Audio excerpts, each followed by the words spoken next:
kilometar. To je česta pojava u Pazinu, svakih se nekoliko, ali barem u svakom desetljeću ponavlja veliki priliv vode kad Pazinska jama ne može progutati svu nadošlu vodu zbog velikog vodosabirnog područja u Cerovljanskoj vali i okolnim potocima.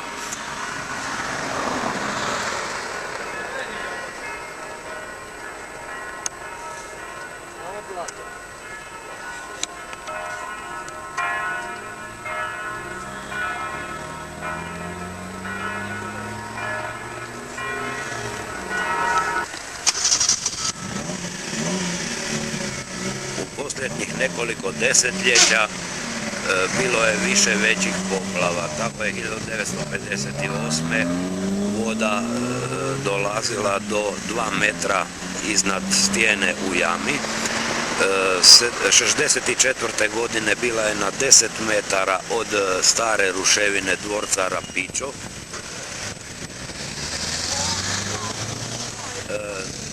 72. godine bila je isto tako poznata jedna od većih poplava, a tom prilikom dolaze u opasnost najviše selo na zaseljak Rijavac kod Pazina. Pogledaj sve.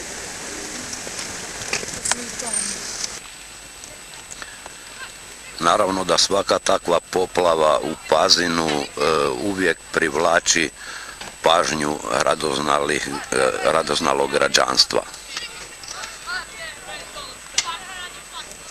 koji sada imaju još priliku da sa novo otvorenog mosta bliže gledaju taj fenomen.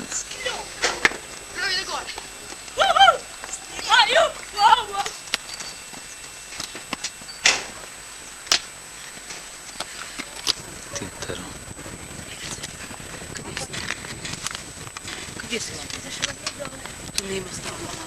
A ja, sad niti budeš vidio? Ne.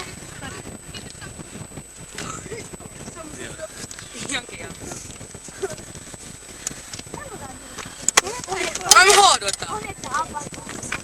Ne moći, vidiš ti pred horota i ćeš se topiti. Voda na svom putu kroz Cerovljansku valu donosi sobom nevjerovatno puno otpadnog materijala, drveta, sjena, plastike i tako dalje.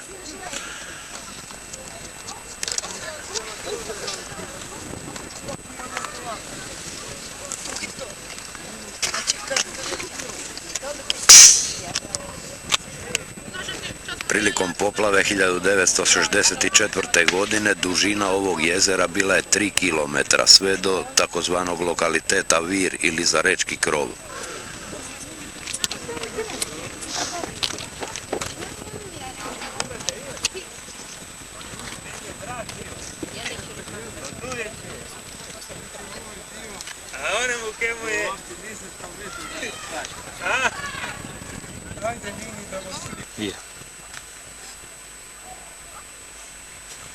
Sada je 11 sati. Najugroženije od pazinskih poplava je naselje Rijavac s jedne i druge strane mosta.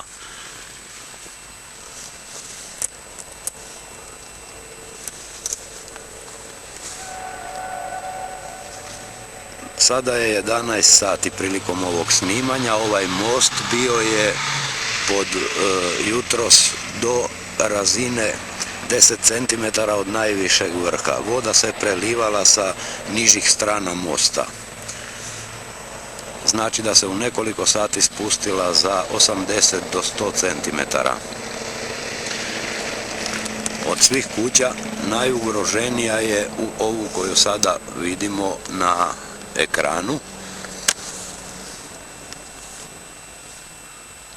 U toj kući bilo je već sve spremno za evakuaciju u slučaju potrebe. Godine 1964. s krova ove kuće spašavani su ljudi čamcima. Poučeni ranijim iskustvima, stanari ove zgrade pripremili su za evakuaciju od poplave svu svoju imovinu. Tako da ovdje vidite pripremljen krumpir, pripremljene ostalu hranu i tome slično, da se može u datom momentu evakuirati u slučaju potrebe. Isto tako spremno je bilo evakuirati životinje, za što je štab civilne zaštite obezbijedio kamione. Sve je bilo. A govorite 64. leta se je s krovi zima vas spašavalo tu. 9 mjeseci, ali sve je bilo uništeno. Ja. Sve. A do priko pol kuće je bila voda? Drugi put. A prvi put sva je bila. Prvi put sva? Sva kuća je bila pod vodom. Sve uništeno, sve je bilo. Ja, tako pride, čovjek mora živjeti. Tako je to. Živi ne gremo u zemlju, ne. A ne, sigurno.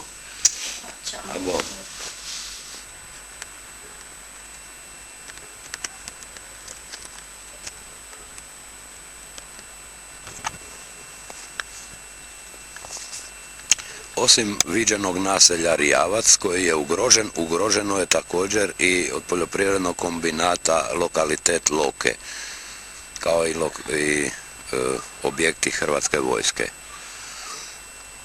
Prilikom spašavanja 64. godine, prilikom poplave, spašavali su se telci i junci iz ovog lokaliteta.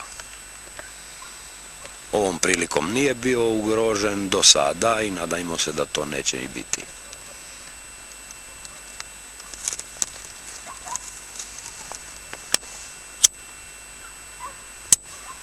Sada.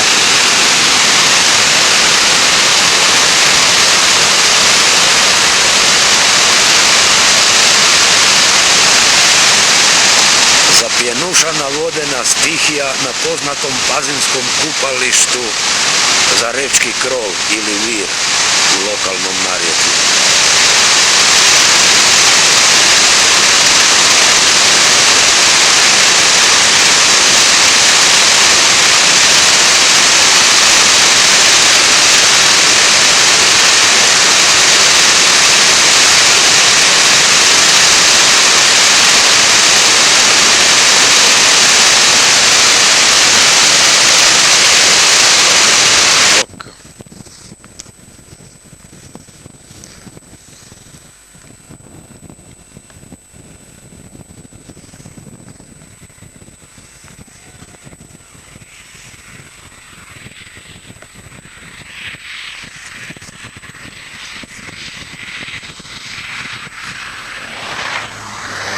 Prilikom poplava u ranoj jeseni prvenstveno su ugrožene u cjelokupnoj dolini Pazinčice poljoprivredne kulture.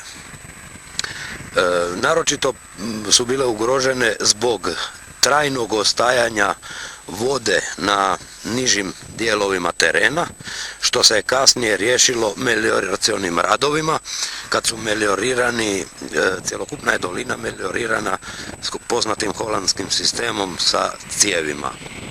Od tada se vode ne zadržavaju dugo poslije poplava.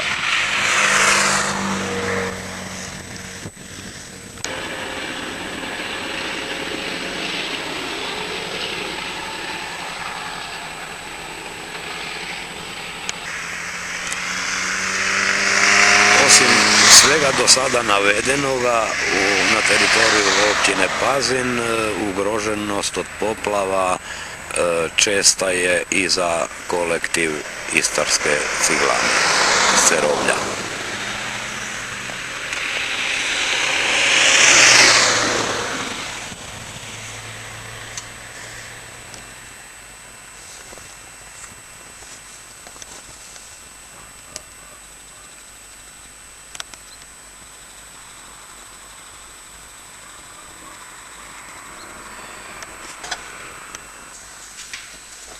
Nalazimo se u štabu civilne zaštite u Pazinu i razgovaramo sa načelnikom stožera civilne zaštite Francetić Dušanom.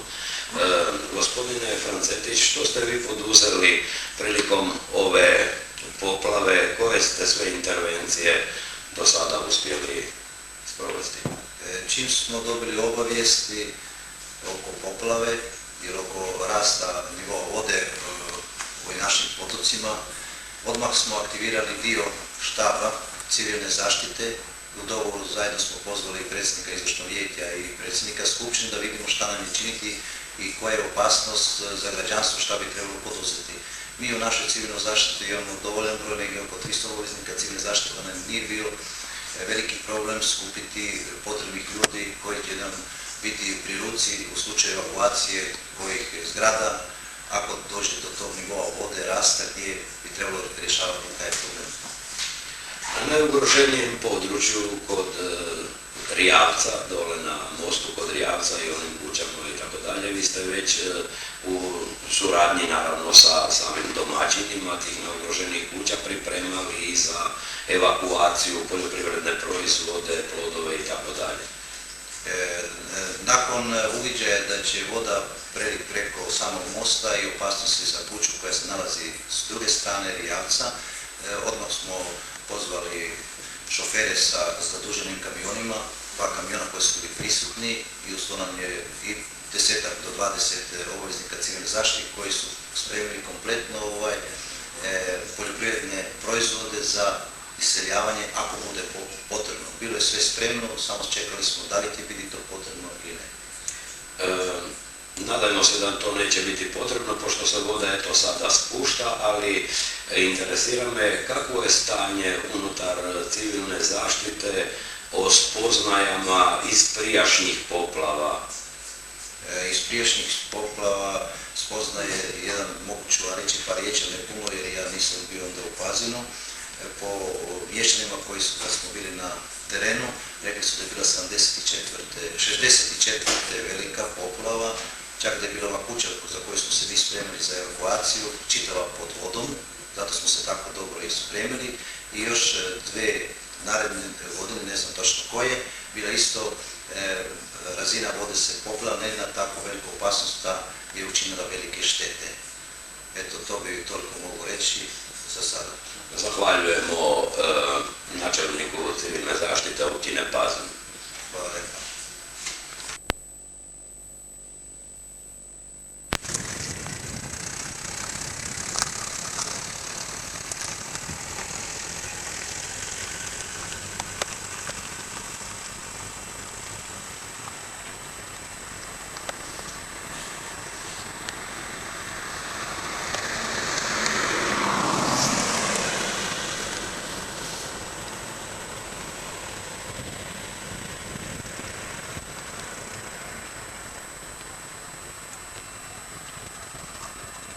Sì.